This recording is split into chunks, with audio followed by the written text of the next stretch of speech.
This is my presentation for my class on cultural awareness. Communications 140 K6B. Our professor is Lori Hupp. We're going to be going over intercultural communications in Russia. My name is Marcus Barnes. Get the next slide, Jimmy. What I've learned about Russia. Russia is located on the largest continent in the world. There's only 22 people per square mile in Russia. That's pretty interesting, I thought.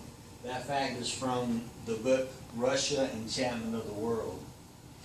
The second point is the people are very similar to America as far as their communication styles, the way the land is made.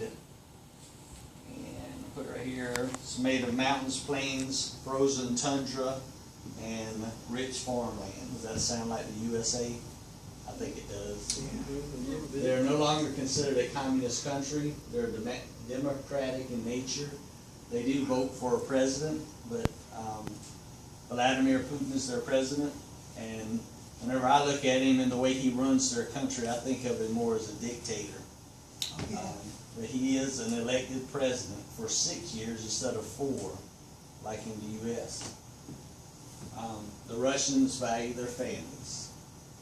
I put that in there. Oh, go back one.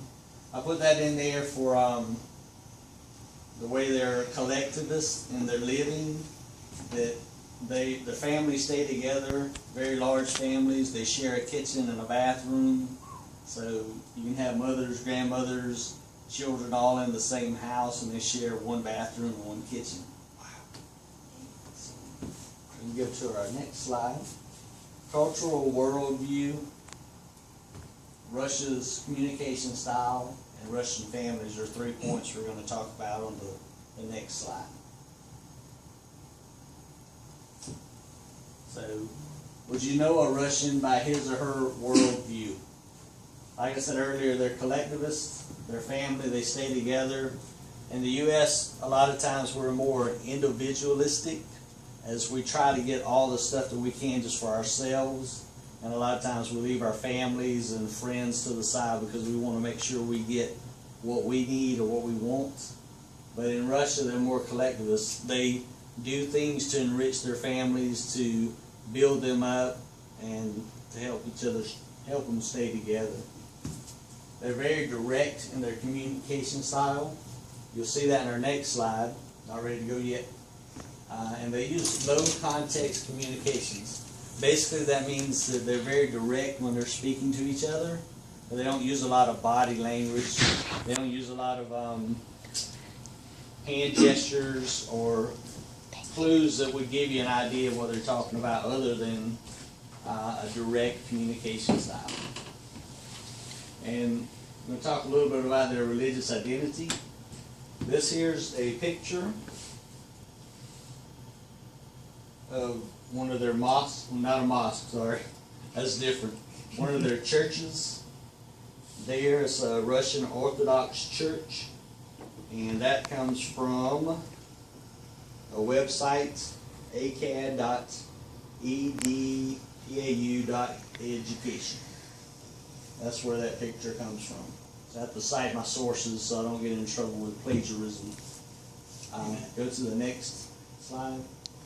When I was telling you earlier about direct communications and low context, can you tell these two guys, and this is my cited source, the voanews.com, where I got this picture, but they're very direct. They're looking right into each other's eyes. You can't really get any clues from their body language. They're not joking or patting each other on the back. It's like, you know, I'm shaking your hand, I'm looking at you, you're looking at me. There's no, you can't tell if they're happy or sad. They're just very direct in their communication. And that's, by the way, that's President Vladimir Putin. Does anybody know who this guy is? No. President Barack Obama. Our next slide. Again, this is a review. Russian families are collectivists. They like to live together. They build the family up. Rural rural versus urban, and farm life versus manufacturing. We talked a little bit about the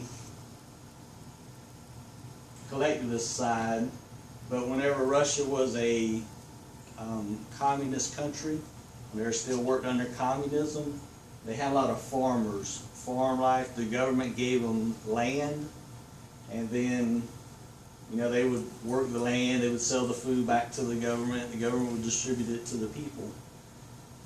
Whenever they became a democracy, the government wanted to sell the land to the people, but a lot of them couldn't afford it. So what they did was, the ones who could afford it bought the property, but the ones who couldn't moved into town, moved into the urban areas, and they lived in cities instead of out on the farms. And that's from the book, Lands and People Special Edition, Life After Communism, by Lawrence Lorimer. And we go to our next slide. This one is one of my favorite slides.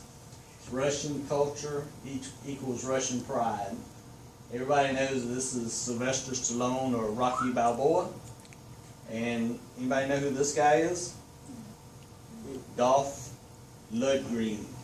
He actually played a Russian in this movie. It's the U.S. versus Russia, Russia's most prized fighter. But the comedy behind this is he's not even Russian. He's from Sweden. So I thought that was pretty interesting.